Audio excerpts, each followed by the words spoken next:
Hola gente de YouTube. Aquí Blood Shadow 0337. Las historias de mes de agosto. Espero que las disfruten. Dos soles en el atardecer. Son las 5 de la tarde y las calles del barrio se encuentran absolutamente vacías, la mayor parte de la gente permanece en el interior de sus hogares mientras que otros sencillamente han optado por abandonar la ciudad. Joaquín, un joven hombre de 25 años, sale por la puerta del patio trasero de su casa y se dirige sus pasos hacia una escalera que está apoyada en uno de los muros. Lentamente comienza a subir los peldaños hasta llegar a la azotea. Arriba se encuentra Carlos, su hermano mayor que le supera en 10 años. Carlos permanece imperturbable contemplando el horizonte con una expresión de total desesperanza en su rostro. Sin embargo, el ruido que ha provocado Joaquín al subir a la azotea le distrae de su meditación. Hola, saluda Joaquín sentándose en la azotea junto a su hermano mayor. Hola, ¿y lograste finalmente hablar con Bárbara? Pregunta Carlos. No, y solo me enteré que ha abandonado la ciudad. Lo lamento mucho, responde su hermano. Está bien y, jamás me atreví a decirle lo mucho que la amaba, responde Joaquín. Decírselo ahora hubiese sido aún mucho más triste y doloroso. Pasan unos segundos y se instala un breve lapso de silencio en el cual ambos hermanos no cruzan palabra alguna. Luego Joaquín saca un cigarrillo y le ofrece otro a su hermano mayor. No sabía que fumaras, le dice Carlos. Nunca me viste hacerlo y además jamás es tarde para comenzar, ¿no? Carlos sonríe y declina el ofrecimiento de su hermano. Joaquín vuelve a guardar la cajetilla. Tú nunca te enfadas conmigo, Joaquín, ¿por qué? Joaquín no contesta de inmediato, tarda unos segundos antes de responder. Eres mi hermano mayor y eres todo lo que yo deseo ser. Siempre me has cuidado y creo que jamás podré enojarme contigo.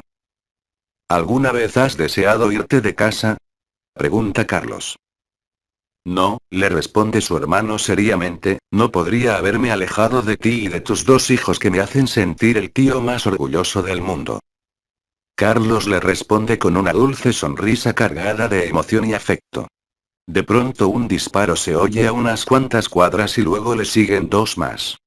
Ambos hermanos se miran y permanecen en silencio por un instante hasta que Joaquín se decide a hablar. ¿Los niños están bien? Y... sí, están dormidos. Creo que por lo menos dormirán hasta mañana, responde Carlos.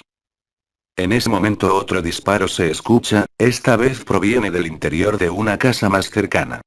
Joaquín, al oír este disparo tan cerca, considera que es el momento de confesarle algo a su hermano mayor.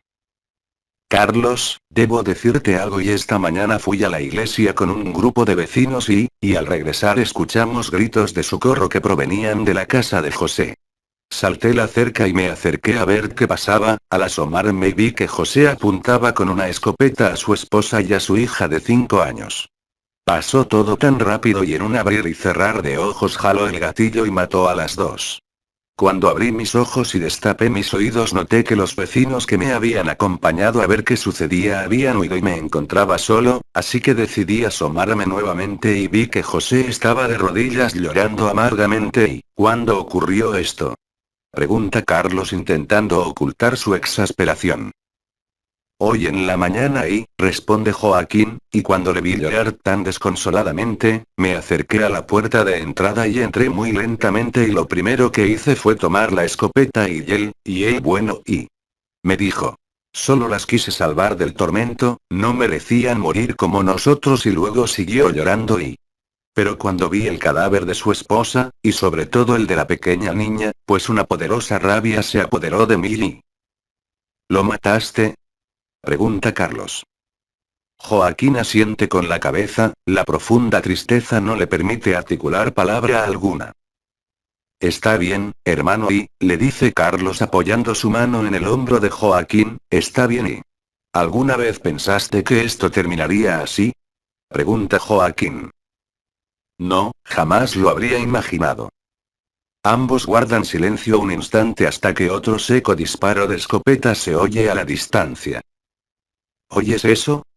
Pregunta Carlos, toda la gente que se ha estado quitando la vida hasta ahora y de alguna manera estamos todos muertos ya, Joaquín. Pero es que es todo tan injusto y, protesta Joaquín secándose las lágrimas que asoman a sus ojos. La vida puede ser todo lo que tú quieras, salvo justa y nacemos solo para morir, responde Carlos, y nunca lo vi tan claro como ayer y, desde que lo anunciaron en la televisión, cuando terminé de ver la sentencia mundial, pensé. ¿Quién me devolverá el tiempo perdido? Y la respuesta es estremecedora, Joaquín. Carlos deja de observar a su hermano menor quien ha comenzado a llorar amargamente, para luego posar su mirada en el cielo y en la enorme esfera de luz que resulta ser el mortal cometa descubierto hasta hace unos pocos días y que se acerca a nuestro planeta a una aterradora velocidad.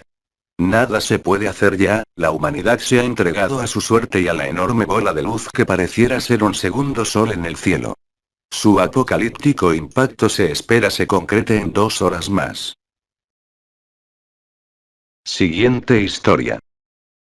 La maqueta. Cuando Natalie llegó al pueblo, estaba encantada, ya que ella provenía de un lugar muy parecido.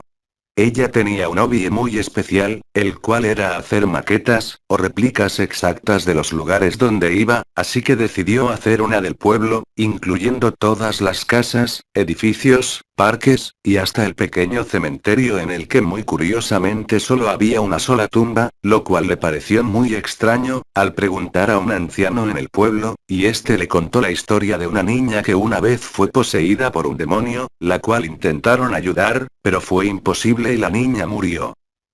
Aún así a Natalie le seguía pareciendo raro que no hubieran más tumbas, pero no quiso seguir pensando en el tema y continuó haciendo su maqueta. Una noche mientras recorría el pueblo para lograr captar todos los detalles, se tropezó con una pequeña niña, que parecía estar muy triste sentada en la orilla de la calle, se veía muy triste y callada, así que Natalie se acercó a ella para hablarle. Hola niña, ¿estás perdida? ¿Y dónde están tus padres? ¿Puedo jugar contigo? ¿Y me ayudarás? Y le preguntó la niña. Claro, claro, solo dime dónde vives para llevarte y jugaremos y...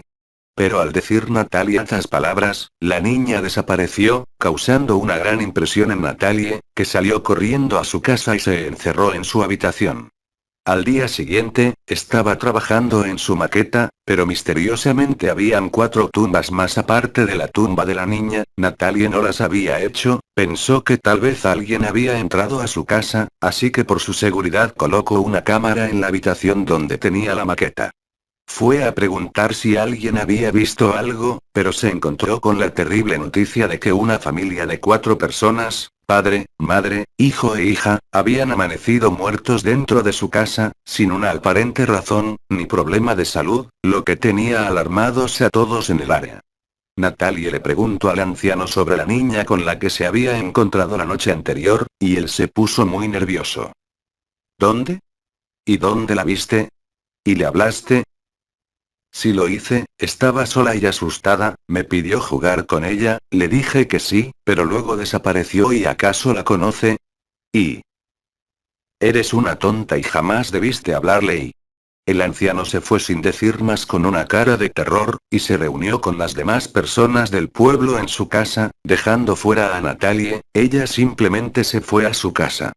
Al día siguiente aparecieron más tumbas en la maqueta, en las cuales se podían leer los nombres de las personas del pueblo que amanecían muertos en ese día, estas letras parecían escritas con lápices de colores, como hechas por un niño, el pueblo era un caos, todos estaban asustados, y el cementerio se estaba llenando de tumbas reales a medida que pasaban los días.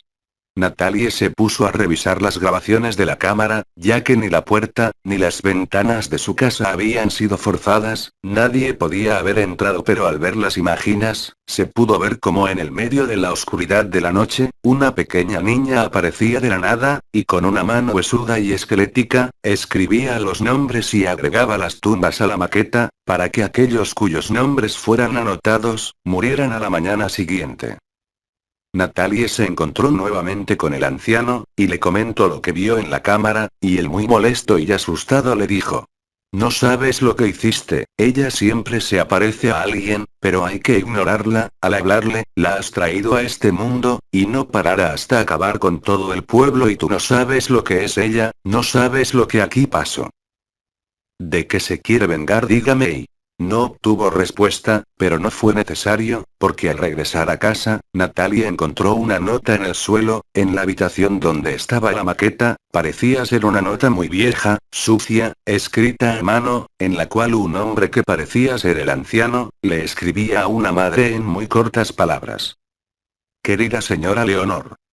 Su hija es la seleccionada para el sacrificio de esta noche para honrar a nuestro Dios. Recuerde que esto es lo que nos mantiene con vida después de tantos años en los que debimos de haber muerto. Este sacrificio le traerá paz al alma de su hija, y a todo el pueblo. Era como si alguien la hubiera dejado allí para que Natalia entendiera por fin lo que el anciano no le había querido explicar, y el motivo de la venganza de la niña. Natalia estaba petrificada, pero logró dormirse. A la mañana siguiente, el cementerio en la maqueta estaba completo, todas las tumbas con todos los nombres que faltaban de las personas del pueblo estaban listas. Natalie se asustó y salió de la casa, pero era como un lugar fantasma, no se escuchaba nada. Ella entraba a la casa de las personas y todos estaban muertos de maneras horribles, pero el peor fue el anciano, tenía la cabeza torcida de modo que su barbilla se alineaba con su espalda, todo era muy terrorífico. Al salir, la niña estaba parada en mitad de la calle mirando fijamente a Natalie, que parecía ser la única a salvo la maldición. Esa noche Natalie estaba muy atormentada empacando todas sus cosas para salir de una vez por todas de aquel infernal pueblo, y mientras lo hacía escuchó un ruido arriba en la habitación donde estaba la maqueta. Natalie fue a ver, caminando muy lentamente. Al entrar todo estaba oscuro, pero logró ver la silueta de la niña corriendo en la habitación. Intentó salir muy aterrorizada, pero al ver la maqueta, en ese pequeño cementerio, había una nueva tumba, con un nuevo nombre. Esta vez decía: aquí descansa Natalia Hernández 1995-2015. Natalia quedó paralizada, y se dio cuenta que había desatado una fuerza infernal que no solo buscaba la venganza sobre el pueblo, sino de todo aquel al que siquiera le hable, o acepte jugar con ella. La niña se acercó a Natalia, la cual solo temblaba y no podía siquiera gritar, preguntándole: ¿ahora jugarás conmigo?